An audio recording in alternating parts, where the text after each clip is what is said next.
Hello! Welcome! Today we're going to learn from Erasmus Charamba about the kind of research that he's doing here at the Hub for Multilingual Education and Literacies. I'm excited to hear about what kinds of things he's been doing.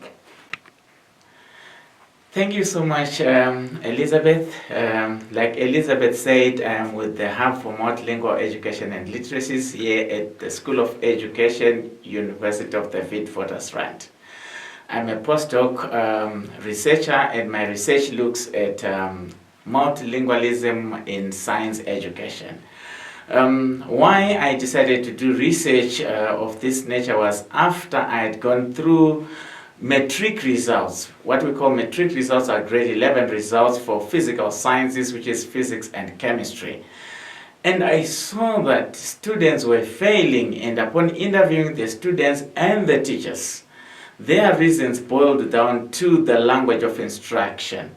When we look at the Global South scenario, most of our students are taught in a language which is not their home language.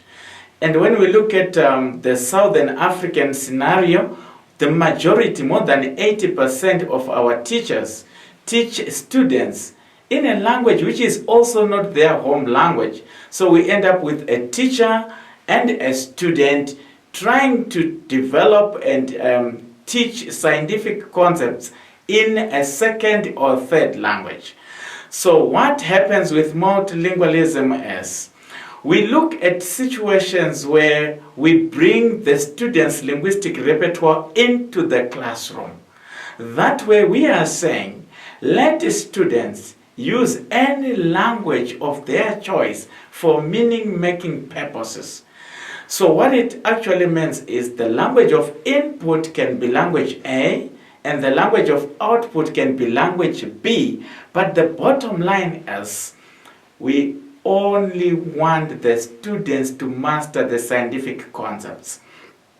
Some people have argued that if we bring in students' home languages, this can contaminate the language of instruction. And research which we have carried out this year has proved otherwise.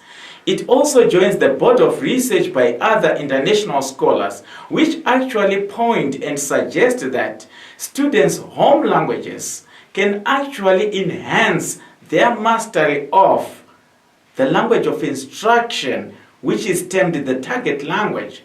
Because in some cases, we have found that students will now be able to know and comprehend and explain some scientific concepts in English, which they could not do previously after they've been taught in their home language. So basically that's what we are looking at. Translanguaging in educational spaces with a focus on physical sciences. Harnessing students' linguistic repertoire for meaning-making purposes. Thank you.